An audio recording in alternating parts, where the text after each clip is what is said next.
नमस्कार सांग मैंने आपण मानु समस्त मो स्टोरी चैनल स्वागत। चलतु कहानी शुणा निज बापा केमिति साबत बापा हेले।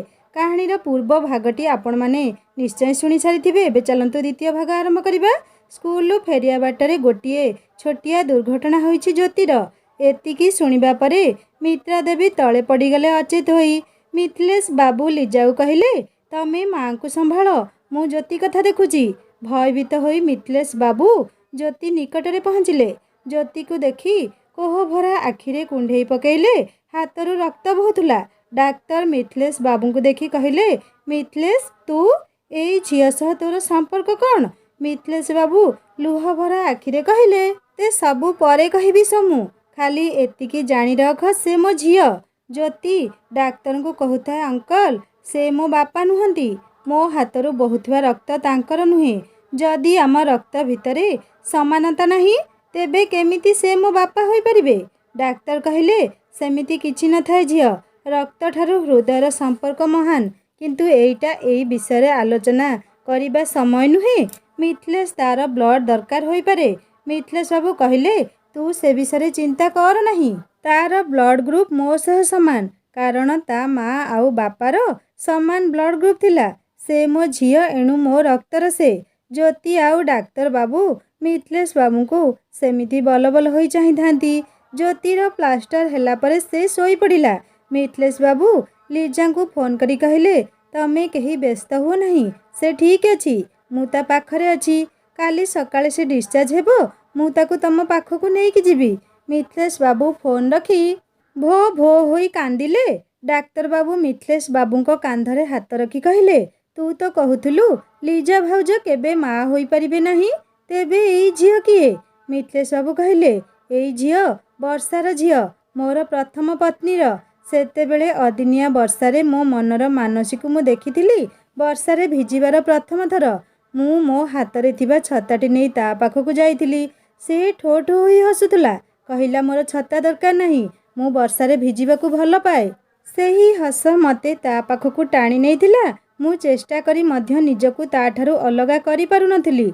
मु वर्षा वर्षा कही ता पछे पछे गोड़ाई चलीथिली। केबे मध्य जानिबाकू चाहि नथिली तार प्रकृत ना कौन। दुहिंको मिलामिशा प्रेमरे बदली गला।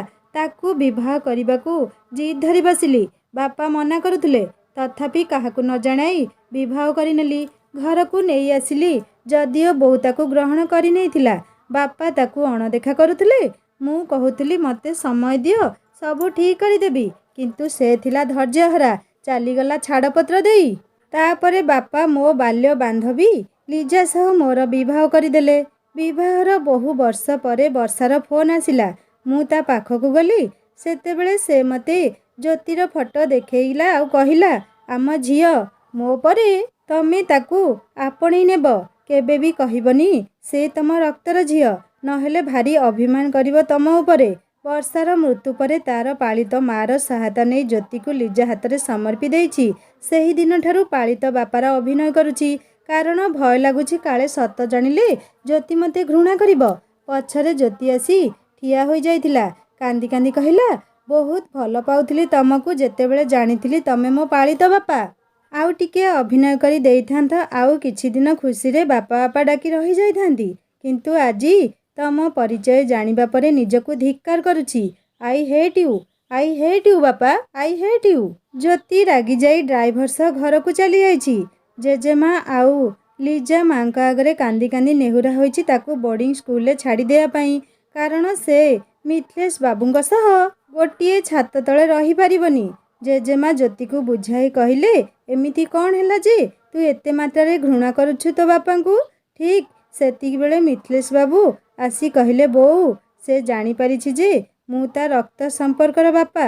एतिकी बेले ज्योति घर भितर को चली गला। ता पछे पछे लिजा आउ मिथिलेश बाबू कोह भरा कंठरे कहले, बोऊ तो पुओ भल अभिनेता होई पाला नहीं।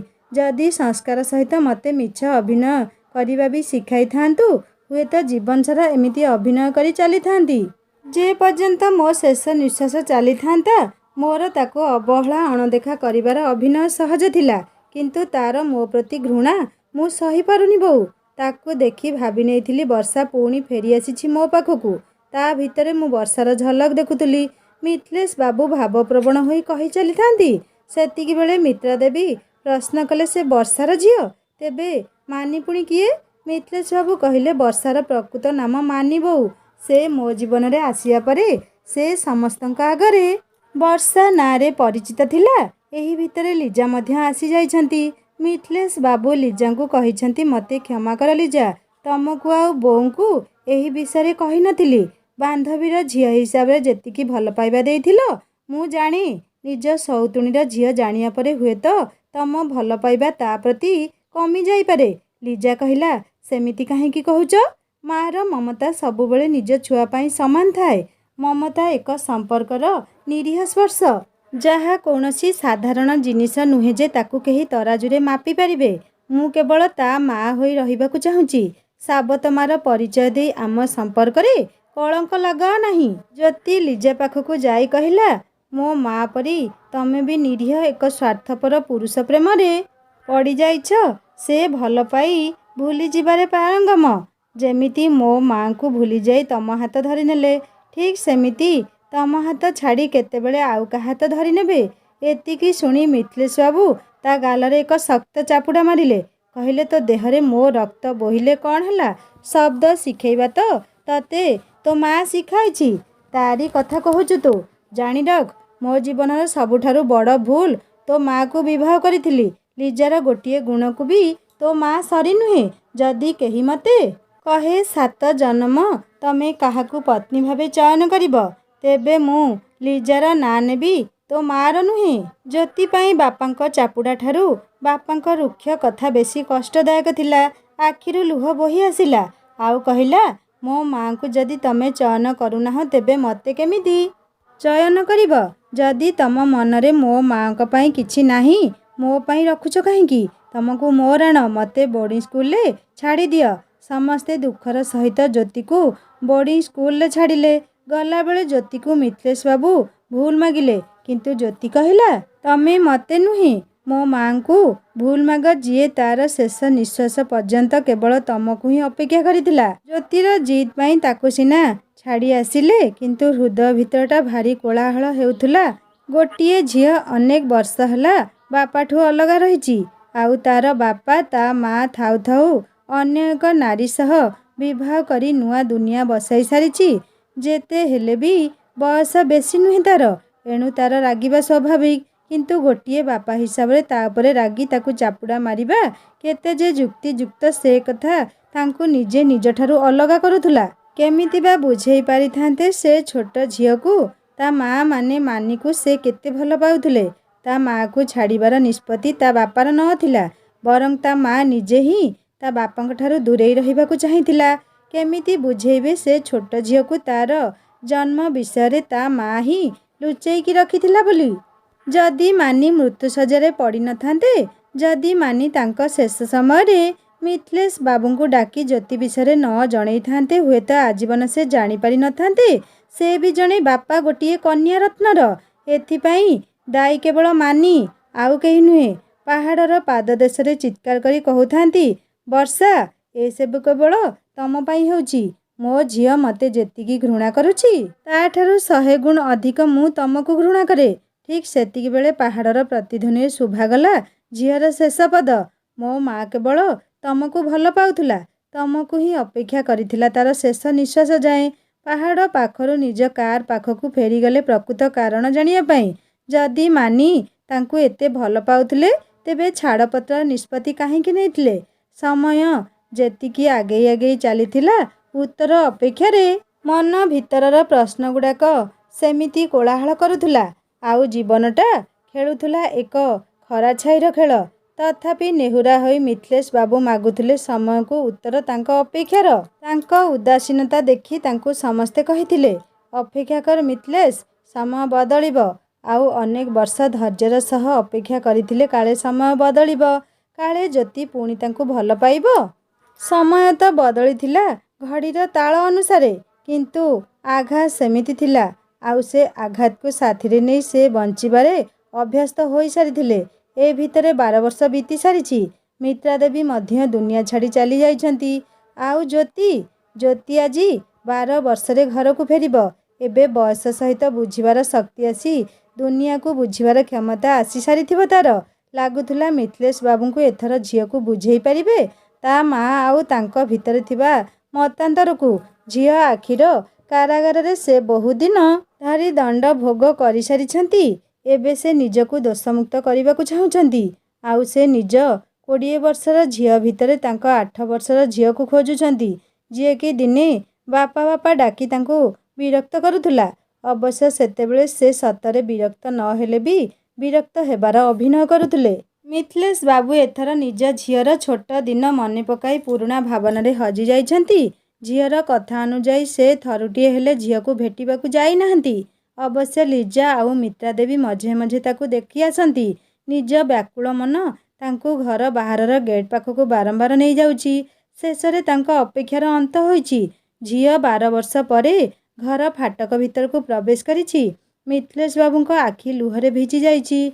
କାରଣ ଝିଅର ଚେହେରା ତାଙ୍କୁ ଆଉ ଥରେ ମାନିର ଚେହେରା ମନେ ପକାଇ ଦେଇଛି। ମିଥିଲେଶ ବାବୁ ଅଶ୍ରୁ ଭରା କଣ୍ଠରେ କହିଲେ, ଝିଅରେ ଭଲ ଅଛୁ ତ? କିନ୍ତୁ ଝିଅ ତାଙ୍କୁ ଅଣଦେଖା କରି ଲିଜାଙ୍କୁ କହିଲା, ମା ତମ ସ୍ୱାମୀଙ୍କୁ କହିଦିଅ ମୁଁ ତାଙ୍କର ଝିଅ ନୁହେଁ। ଏଣୁ ମୋ ସାମ୍ନାରେ ତାଙ୍କ କୁମ୍ଭୀର କାନ୍ଦଣାର କୌଣସି ଆବଶ୍ୟକତା ନାହିଁ। ମୋ ମୃତ ମା ବୋଧେ ବୋକି ଥିଲା, ଏଣୁ ତାଙ୍କ ହୃଦୟର ରୁକ୍ଷତାକୁ ଚିହ୍ନି ପାରିନଥିଲା। କିନ୍ତୁ ମୁଁ ମୋ ମା ପରି ବୋକି ନୁହେଁ। ସମୟ ଆଉ ପରିସ୍ଥିତି ମୋତେ ମଣିଷ ଚିହ୍ନିବା ଶିଖେଇ ଦେଇଛି। ଯଦିଓ ଜ୍ୟୋତିର ଚେହେରାରେ ମାନିର ଚେହେରା ନଜର ଆସୁଥିଲା, ତଥାପି ମିଥିଲେଶ ବାବୁ ଜ୍ୟୋତିକୁ ଘୃଣା କରିପାରୁନଥିଲେ।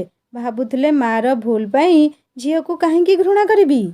ମିଥିଲେଶ ବାବୁ ଜ୍ୟୋତିର ଯେତିକି ନିକଟତର ହେବାକୁ ଚେଷ୍ଟା କରୁଥିଲେ, ଜ୍ୟୋତିର କୋଠାର ବାକ୍ୟ ତାଙ୍କୁ ସେତିକି କଷ୍ଟ ଦେଉଥିଲା। ହଠାତ୍ ଗୋଟିଏ ଫୋନ୍ ଆସିଲା, ଆଉ ଜ୍ୟୋତି ଖୁସି ହୋଇଗଲା। ସେହି ସହରର ଏକ ପ୍ରତିଷ୍ଠିତ କମ୍ପାନୀରେ ଜ୍ୟୋତିର ଚାକିରି ହୋଇଯାଇଛି। ଏହା ଶୁଣି ଜ୍ୟୋତିକୁ ଅଭିନନ୍ଦନ ଦେବା ପାଇଁ ମିଥିଲେଶ ବାବୁ ଜ୍ୟୋତି ନିକଟକୁ ଆସିଗଲେ। ଲିଜା ସେଇଠି ଜ୍ୟୋତି ସହ ଥିଲେ। ଜ୍ୟୋତି ନିଜ ବ୍ୟାଗ୍ ପ୍ୟାକ୍ କରୁଥିଲା ଆଉ କହିଲା, ମିଥିଲେଶ ବାବୁ ଏଥର ତମର ଆଉ ମୋର ତିକ୍ତ ସମ୍ପର୍କରୁ ମୁଁ ତମକୁ ମୁକ୍ତ କଲି। ଏଥର ନିଜ ଗୋଡ଼ରେ ଠିଆ ହେବା କ୍ଷମତା ଆସିଗଲା ମୋର। ଏଣୁ ତମମାନଙ୍କ ସହ ବାନ୍ଧି ହୋଇ ଆଉ ରହିବାକୁ ଇଚ୍ଛା ନାହିଁ। ମୁଁ କେବଳ ମୋ ମା ମାନିର ଝିଅ ହୋଇ ରହିବାକୁ ଚାହେଁ। ମିଥିଲେଶ ବାବୁ ଆଉ ଲିଜାର ଆଖି ଭିଜିଗଲା। ଜ୍ୟୋତି ଲିଜା ଆଡ଼କୁ ଚାହିଁ କହିଲା, ହାତୀ ବନସ୍ତରେ ରହିଲେ ବି ରାଜାଙ୍କର, ଠିକ୍ ସେମିତି ମୁଁ ତମକୁ ମା ଡାକିଲେ ବି ତମେ ମୋ ମା ହୋଇଯିବ ନାହିଁ। ମୋ ପାଇଁ ହୃଦୟ ସମ୍ପର୍କ ମୂଲ୍ୟହୀନ। ଯେଉଁଠି ମୁଁ ରକ୍ତର ସମ୍ପର୍କକୁ ପ୍ରତ୍ୟାଖ୍ୟାନ କରିଆସିଛି, ସେଠି ତମେ କିଏ? ତମେ ତ ମାର ମୁଖା ପିନ୍ଧିଥିବା ଗୋଟିଏ କପଟ ନାରୀ, ଯାହାକୁ ଏ ଦୁନିଆ ସାବତ ମା ଭାବେ ଜାଣେ। ସାବତ ମା କେବେ ମା ହୋଇପାରେ ନା। ତମକୁ କେମିତି ମୁଁ ନିଜର କରିପାରିବି? ତମ କାରଣରୁ ତ ମିଥିଲେଶ ବାବୁ ମୋ ମାଙ୍କୁ ଛାଡ଼ିଦେଲେ। ଆଉ ହଁ, ତମ ସ୍ୱାମୀଙ୍କୁ କହିଦେବ, ମୁଁ ଦରମା ପାଇଲା ପରେ ତାଙ୍କ ସବୁ ଟଙ୍କା ସୁଝିଦେବି। ତାଙ୍କ ସହ ହୃଦୟର ସମ୍ପର୍କ ତ ନଥିଲା, ବରଂ ଅର୍ଥର ସମ୍ପର୍କ ଥିଲା। ମୋ ପରିସ୍ଥିତି ମୋତେ ବାଧ୍ୟ କରିଥିଲା ତାଙ୍କ ଦୟାରେ ପାଠ ପଢ଼ିବା ପାଇଁ। ଆଜି ତାଙ୍କ ଦୟାରୁ ମୁଁ ନିଜକୁ ମୁକ୍ତ କରିବାକୁ ଚାହେଁ। ମିଥିଲେଶ ବାବୁ ଭୋ ଭୋ ହୋଇ କାନ୍ଦିଲେ। ଚିତ୍କାର କରି କହୁଥାନ୍ତି, ତୋ ମାକୁ ମୁଁ ଛାଡ଼ି ନଥିଲି, ସେ ମୋତେ ଛାଡ଼ିଥିଲା। ଜ୍ୟୋତି ହସି ଦେଇ କହିଲା, ମୁଁ ଜାଣେ ତମେ ମୋ ମାଙ୍କୁ ଛାଡ଼ି ନଥିଲ, କିନ୍ତୁ ଯଦି ପ୍ରକୃତ ସ୍ୱାମୀ ହୋଇଥାନ୍ତ, ତେବେ ମୋ ମା କାହିଁକି ଏମିତି କଲା ତା'ର କାରଣ ଖୋଜିଥାନ୍ତ। କିନ୍ତୁ ତମେ କ'ଣ କଲ ବାପା? ଆଉ ଜଣକୁ ବିବାହ କରିନେଲ। ଲିଜା ମା, ତମେ ତ ସବୁ ଜାଣିଥିଲ, ତେବେ କାହିଁକି ସମସ୍ତଙ୍କୁ ଲୁଚେଇ ରଖିଛ ସେଇ କଥା? କାହିଁକି କହୁନ ତମ ସ୍ୱାମୀଙ୍କୁ ତାଙ୍କର ଆଉ ମୋର ତିକ୍ତ ସମ୍ପର୍କର ପ୍ରକୃତ କାରଣ ତମେ ବୋଲି? ଜ୍ୟୋତି ବ୍ୟାଗ୍ ଧରି ଗେଟ୍ ବାହାରକୁ ଚାଲି ଆସିଲା। ତାପରେ ପଛେ ପଛେ ଥିଲେ ଲିଜା। ଆଉ ଲିଜା ଲୁହଭରା ଆଖିରେ କହୁଥାନ୍ତି, ତୁ କେମିତି ଜାଣିଲୁ ମୁଁ ସତ କଥା ଜାଣେ ବୋଲି? ଜ୍ୟୋତି କହିଲା, ମୁଁ କାଲି ଜାଣିଲି, ଯେତେବେଳେ ମୋ ମାର ଫଟୋ ଆଗରେ ନେହୁରା ହୋଇ ତମେ ତମ ଭୁଲର ପ୍ରାୟଶ୍ଚିତ କରୁଥିଲ। ମିଥିଲେଶ ବାବୁଙ୍କ ହୃଦୟରେ ଘର କରିବା ପାଇଁ ତମେ ମୋ ମାର ସ୍ଥାନ କାଢ଼ି ଫୋପାଡ଼ି ଦେଲ ନା? କେମିତି ଏତେ ସ୍ୱାର୍ଥପର ହୋଇପାରିଲ? ଟିକିଏ ସ୍ୱାର୍ଥ ପାଇଁ ମିଥିଲେଶ ବାବୁଙ୍କ ମନରେ ମୋ ମାକୁ ଅପରାଧୀ ବନାଇଦେଲ। ଏହା କ'ଣ ତମ ବନ୍ଧୁତା ଥିଲା? ଲିଜା ଜ୍ୟୋତିକୁ କୁଣ୍ଢାଇ ଭୋ ଭୋ କରି କାନ୍ଦିଲେ। କହିଲେ, ହଁ, ଟିକିଏ ସ୍ୱାର୍ଥପର ହୋଇଯାଇଥିଲି ମୁଁ। ଭାରି ଅଭାଗିନୀ ମୁଁ। ମୋର ପତ୍ନୀ ଆଉ ମା ହେବାର ଅଧିକାର ମୋତେ ବହୁତ ଅପେକ୍ଷାର ସହିତ ମିଳିଛି। କେମିତି କହିଥାନ୍ତି ସେ ସବୁ? ଯିଏ ଚାଲି ଯାଇଛି ସେ ତ ଫେରିବ ନାହିଁ। ଯଦି ତା ସ୍ଥାନରେ ରହି କାହାର ଆଶା ପୂରଣ ହେଉଛି ତେବେ ସେ ସତ୍ୟର ଆବଶ୍ୟକତା କ'ଣ, ଯାହା ବଦଳା ଯାଇପାରିବ ନାହିଁ। ହୋଇପାରେ ବନ୍ଧୁତ୍ୱର ସମ୍ପର୍କରେ ମୁଁ ପରାଜିତ ହୋଇଯାଇଛି, କିନ୍ତୁ ଗୋଟିଏ ପତ୍ନୀ ଆଉ ଗୋଟିଏ ମା' ହବାରେ ମୁଁ କୌଣସି ଛଳନା କରିନାହିଁ। ମୋତେ କ୍ଷମା କରିଦେ ଝିଅ। ଜ୍ୟୋତି ସବୁ ସମ୍ପର୍କକୁ ଛିନ୍ନ କରି ଚାଲି ଆସିଲା।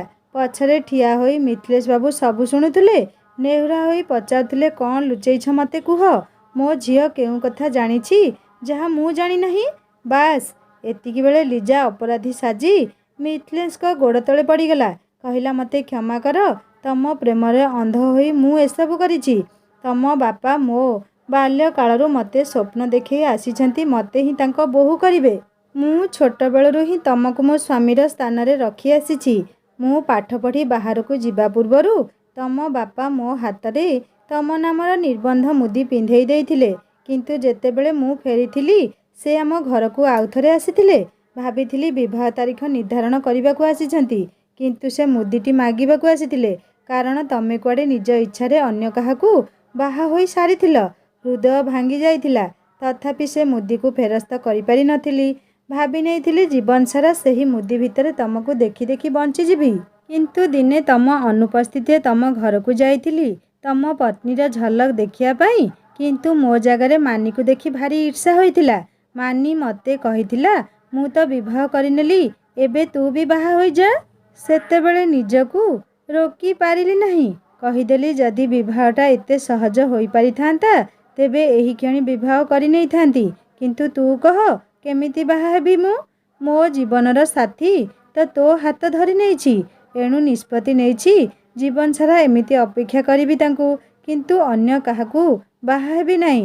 ଆଉ ସେତେବେଳେ ତାକୁ ଲାଗିଥିଲା ଯେମିତି ସେ ତମକୁ ବାହା ହୋଇ ଭୁଲ କରିଦେଇଛି, ଆଉ ସେ ତମ ଜୀବନରୁ ଚାଲିଗଲା। ଏଇଥିପାଇଁ ମୁଁ ନିଜକୁ ଆଜି ପର୍ଯ୍ୟନ୍ତ କ୍ଷମା କରିପାରୁନାହିଁ। ଗୋଟିଏ ବାନ୍ଧବୀ ହିସାବରେ ମୁଁ ସ୍ୱାର୍ଥପର ହୋଇପାରେ, କିନ୍ତୁ ଗୋଟିଏ ପତ୍ନୀ ଆଉ ଗୋଟିଏ ମା' ହେବାରେ ମୁଁ କୌଣସି ଛଳନା କରିନାହିଁ। ମିଥିଲେଶ ବାବୁ ଲୁହ ଆଉ କ୍ରୋଧଭରା କଣ୍ଠରେ କହିଲେ, ମୁଁ ଜାଣେ ନା ଗୋଟିଏ ନାରୀ ହିସାବରେ ତମେ ଠିକ୍ ନା ଭୁଲ, କିନ୍ତୁ ଗୋଟିଏ କଥା ମନେ ରଖ, ଯଦି ସମ୍ଭବପର ତେବେ ଭୁଲିଯିବ ମୁଁ କେବେ ତମ ସ୍ୱାମୀ ଥିଲି ବୋଲି। କାରଣ ସବୁ ଜାଣି ମୁଁ ଯଦି ସ୍ୱାମୀର ଭୂମିକା ତମ ସହିତ ଅଭିନୟ କରିବି ହୁଏତ ବିଚାରୀ ବର୍ଷା ପ୍ରତି ବହୁତ ଅନ୍ୟାୟ ହେବ। ମିଥିଲେଶ ସେ ସ୍ଥାନ ଛାଡ଼ି ଚାଲିଗଲେ। ଲିଜା ମଧ୍ୟ ଅଟକାଇଲା ନାହିଁ। ବୋଧହୁଏ ମିଥିଲେଶଙ୍କ ବିରହରେ ସେ ନିଜ ପାଇଁ ପ୍ରାୟଶ୍ଚିତ୍ତର ରାସ୍ତା ବାଛି ନେଇଥିଲା। ମିଥିଲେଶ ବାବୁ ଗୋଟିଏ ନିଶ୍ୱାସରେ ଝିଅକୁ ଖୋଜିବାକୁ ବାହାରିଲେ। ସହରଟି ଛୋଟ ଆଉ ଜଣାଶୁଣା ଥିଲେ ମଧ୍ୟ ଝିଅକୁ ଖୋଜିବା ତାଙ୍କ ପାଇଁ କଷ୍ଟକର ହୋଇଥିଲା। ଭିନ୍ନ ଭିନ୍ନ ହୋଟେଲ, ଗେଷ୍ଟ ହାଉସ ଘୂରି ବୁଲୁଥିଲେ। ଦୀର୍ଘ 3 ମାସ ପରେ ଝିଅର ଝଲକ ଦେଖିଥିଲେ ଏକ ବିରାଟକାୟ ବଙ୍ଗଳାର ଫାଟକ ପରିସରରେ। ଜ୍ୟୋତି ଏବେ କେବଳ ତାଙ୍କ ଝିଅ ହୋଇନଥିଲା, ବରଂ କାହାର ପତ୍ନୀ ଆଉ କାହାର ବୋହୂ ହୋଇସାରିଥିଲା। ଭାରି ବ୍ୟାକୁଳର ସହିତ ଦୌଡ଼ିଗଲେ ଫାଟକ ପାଖକୁ। ଝିଅ ତାଙ୍କୁ ଦେଖି ଅଣଦେଖା କରି ଚାଲିଯିବାକୁ ଉଦ୍ୟତ ହେଲା। ବିପରୀତ ଦିଗକୁ ମୁହଁ କରି ଗେଟ୍ ଦରୱାନକୁ କହିଲା, ଶୁଣ, ବାହାରେ ଆଜିକାଲି ବହୁ ଠକ ଚୋର ବୁଲୁଛନ୍ତି, କାହାକୁ ପ୍ରବେଶ କରାଇବ ନାହିଁ ଭିତରକୁ। ମିଥିଲେଶ ବାବୁଙ୍କ ଆଖି ଝିଅ କଥାରେ ଭିଜି ଯାଇଥିଲା। ତଥାପି ବ୍ୟାକୁଳ ହୃଦୟରେ ଚିତ୍କାର କରୁଥାନ୍ତି, ମାରେ ଟିକିଏ ଶୁଣିଯା। ମୁଁ ସବୁ ସତ କଥା ଜାଣିସାରିଛି।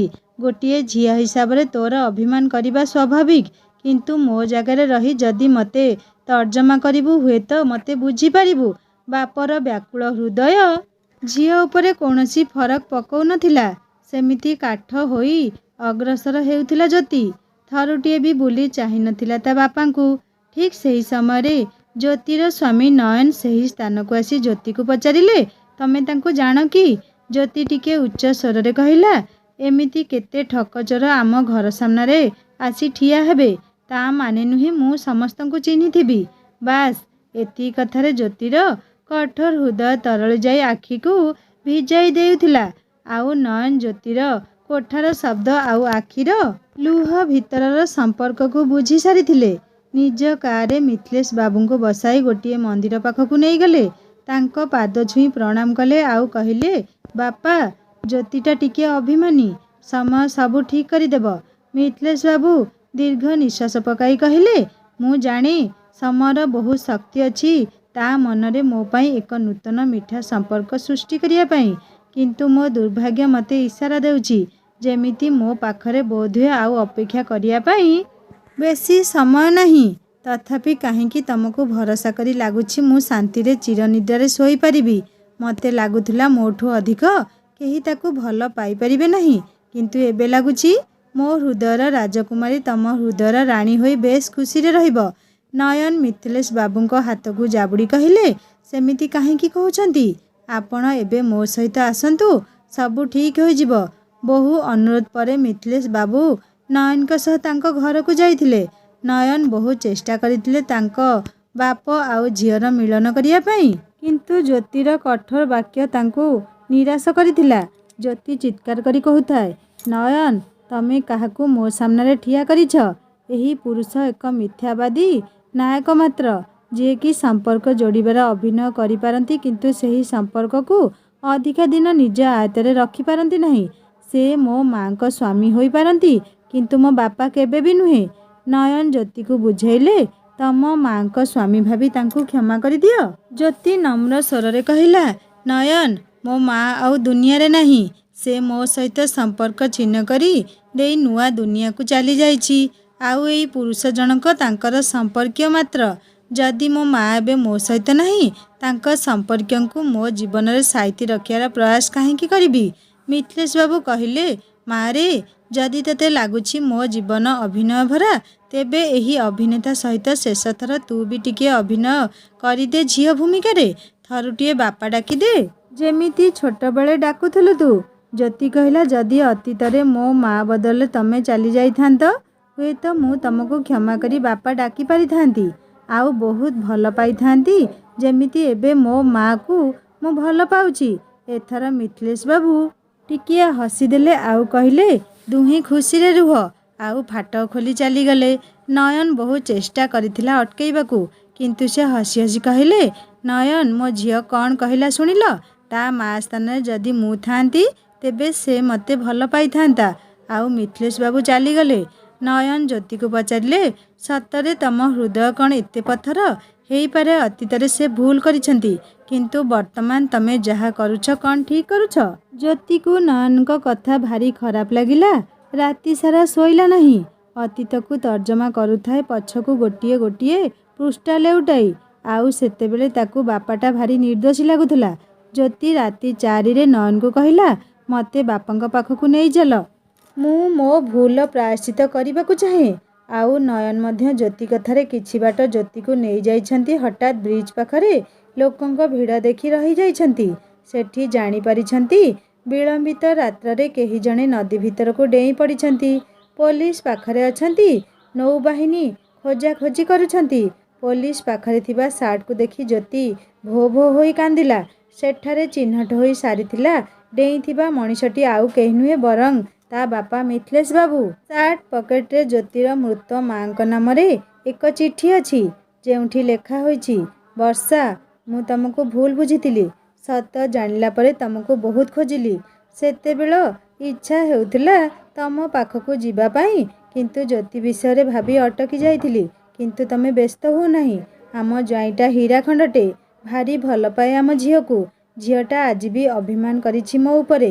ତାକୁ କେବେ କହିପାରିନି ତା ମାକୁ ଘୃଣା ଭିତରେ ବି ମୁଁ ଭଲ ପାଉଥିଲି। ଭାରି ଅଭିମାନୀ ଝିଅଟା। ସେ ତମକୁ ବହୁତ ଭଲ ପାଏ। ଆଉ ମୋତେ ବି ଭଲ ପାଇବ ଠିକ୍ ତମ ପରି ମୋ ଅନୁପସ୍ଥିତ ସମୟରେ। ସେ ନିଜେ କହିଛି, ମୋତେ ତ ତା ଭଲ ପାଇବା ଦରକାର, ସେଇଟା ମୋ ଉପସ୍ଥିତିରେ ହେଉ ଅଥବା ଅନୁପସ୍ଥିତିରେ। ମୁଁ ତା ଘୃଣାରେ ନୁହେଁ, ତା ହୃଦୟରେ ରହିବାକୁ ଚାହେଁ।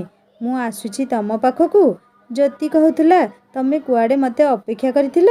ଚିଠିଟି ପଢ଼ି ଜ୍ୟୋତି ବାପା ବାପା ହୋଇ ଜୋରସେ କାନ୍ଦିଲା। ସେତେବେଳେ ବାପାଙ୍କ ଶବ ବି ଆସି ସାରିଥିଲା ପାଣିରୁ। ନୟନଙ୍କ ସାର୍ଟକୁ ଧରି କହୁଥାଏ, ମୋ ବାପାଙ୍କୁ ଉଠାଇ ଦିଅ। ମୁଁ ଏମିତି ଚାହୁଁନଥିଲି। ସେ ଏମିତି କାହିଁକି କଲେ? ମିଥିଲେଶ ବାବୁଙ୍କ ଶବ ପାଖକୁ ଯାଇ କହୁଥିଲା, ବାପା, ମୁଁ ଜାଣେ ଆଜି ବି ତମେ ଅଭିନୟ କରୁଛ। ଉଠିଯାଅ। ତମେ ଶୁଣିବାକୁ ଚାହୁଁଥିଲ ନା ମୁଁ କେତେ ଭଲ ପାଏ ତମକୁ? ଏ ନଦୀର ଗଭୀରତାଠୁ ଅଧିକ, ଏ ଆକାଶର ବିସ୍ତାରତାଠୁ ଅଧିକ। ମୁଁ ତମ ଝିଅ, ତମ ରକ୍ତର। ଆଉ ତମେ ମୋ ଘୃଣା ଭିତରର ଭଲ ପାଇବାକୁ ଜାଣିପାରିଲ ନାହିଁ କେମିତି? ଫେରିଆସ। ମୁଁ ଆଉ କେବେ ବି ତମ ହୃଦୟକୁ କଷ୍ଟ ହେଲା ପରି କିଛି କହିବିନି। ନୟନ ଜ୍ୟୋତିକୁ ଭିଡ଼ି ଧରିଥାନ୍ତି ଆଉ ଆଶ୍ୱାସନା ଦେଉଥାନ୍ତି ସବୁ ଭୁଲି ଆଗେଇବାକୁ। କିନ୍ତୁ ସମୟ ଜ୍ୟୋତିକୁ ତା ବାଲ୍ୟକାଳ ପାଖେ ଠିଆ କରେଇ କହୁଥାଏ, ସେଦିନ ତୁ ବାପାର ସ୍ନେହ ପାଇଁ କାନ୍ଦିଥିଲୁ, ଯେମିତି ବାପାକୁ ସପନରେ ଦେଖିଥିଲୁ ସେମିତି ବାପା ସହ ତୋର ପରିଚୟ କରାଇଲି। କିନ୍ତୁ ତୁ ସେ ମଧୁର ସମ୍ପର୍କକୁ ବୁଝିପାରିଲୁ ନାହିଁ। ସେଦିନର ସପନ ଆଜି ତୋ ବର୍ତ୍ତମାନ ଜୀବନରେ ଭିଜା ସପନ ପାଲଟିଗଲା। ସାଙ୍ଗମାନେ, ଆପଣମାନଙ୍କୁ କାହାଣୀଟି ଦୁଃଖଦାୟକ ଲାଗିପାରେ, କିନ୍ତୁ ଥରେ ଭାବି ଦେଖିଲେ, ଯଦି କାହାଣୀରେ ମୁଁ ମିଥିଲେଶ ବାବୁଙ୍କୁ ଜୀବିତ ରଖିଥାନ୍ତି, ହୁଏତ କାହାଣୀର ସୁନ୍ଦର ସମାପ୍ତି ହୋଇପାରିଥାନ୍ତା। କିନ୍ତୁ ବାସ୍ତବିକ ଜୀବନରେ ଲୁଚି ରହିଥିବା ଅନେକ ଜ୍ୟୋତି ଅଛନ୍ତି, ଯେଉଁମାନେ ଆଜି ବି ନିଜ ବାପା ମାଙ୍କୁ ସାମାନ୍ୟ ଭୁଲ ବୁଝାମଣା କାରଣରୁ ଅଭିମାନ କରି ହତାଦର କରୁଛନ୍ତି। ସେମାନେ କ'ଣ ଶିକ୍ଷା ପାଇପାରିଥାନ୍ତେ? କାହାଣୀ ଚରିତ୍ରର ମୃତ୍ୟୁ ହେଲେ ଚଳିବ, କିନ୍ତୁ ବାସ୍ତବିକ ଜୀବନରେ ଏହି କାରଣରୁ କାହାର ମୃତ୍ୟୁ ନ ହେଉ। ହୃଦୟ କାନ୍ଦିଲେ ହିଁ ମଣିଷ ସୁଧୁରିଥାଏ। ଏଣୁ ସମୟ ସରିବା ପୂର୍ବରୁ ନିଜ ସମ୍ପର୍କ ସୁଧାରି ନିଅନ୍ତୁ। ବେଳେବେଳେ ଆମେ ସମ୍ପର୍କକୁ ହତାଦର କରୁ, କିନ୍ତୁ ସେହି ସମ୍ପର୍କ ସେତେବେଳେ ଆମକୁ ମୂଲ୍ୟବାନ ଲାଗେ ଯେତେବେଳେ ଆମେ ତା'ର ଅନୁପସ୍ଥିତି ଅନୁଭବ କରିଥାଉ। ସେହି ବାପା ମାଙ୍କୁ କେବେ ବାଧିଲା ପରି କଥା କୁହନ୍ତୁ ନାହିଁ, ଯିଏ ତମକୁ ଶବ୍ଦ ଗଢ଼ିବା ଶିଖାଇଛନ୍ତି। ମା ବି ସ୍ନେହ କରେ, ବାପା ବି ସ୍ନେହ କରେ, କିନ୍ତୁ ମାର ସ୍ନେହ ଆଖିର ଲୁହ ଜଣାଇ ଦିଏ। ବାପର ସ୍ନେହ ବୁଝିବା ପାଇଁ ବାପାଙ୍କ କଠୋରତାର ଗଭୀରତାକୁ ଯିବାକୁ ପଡ଼େ। ସେହି ସ୍ନେହ ଦୃଶ୍ୟମାନ ହୁଏ ନାହିଁ, କେବଳ ଅନୁଭବ ହୁଏ। କାହାଣୀ କେମିତି ଲାଗିଲା ମୋତେ ନିଶ୍ଚୟ କମେଣ୍ଟ କରି ଜଣାଇବେ। ଆଉ ଯଦି ଭଲ ଲାଗିଥାଏ ଲାଇକ୍ ଟିକେ କରିବେ, ସାଙ୍ଗମାନଙ୍କ ସହିତ ସେୟାର କରିବେ। ଆଉ ଯଦି ମୋ ଚ୍ୟାନେଲରେ ନୂଆ ଅଛନ୍ତି ତାହେଲେ ସବସ୍କ୍ରାଇବ୍ କରି ବେଲ୍ ଆଇକନ୍ ଦବାଇଦେବେ। ପୁଣି ଦେଖା ହେବ ଆଉ ଗୋଟେ ନୂଆ କାହାଣୀ ସହିତ। ହିନ୍ଦୀ ଷ୍ଟୋରି ଚ୍ୟାନେଲ ଭିଜିଟ୍ କରି କାହାଣୀ ଶୁଣି ସବସ୍କ୍ରାଇବ୍ କରିବାକୁ କେବେ ବି ଭୁଲନି। ରହୁଛି, ନମସ୍କାର, ଜୟ ଜଗନ୍ନାଥ।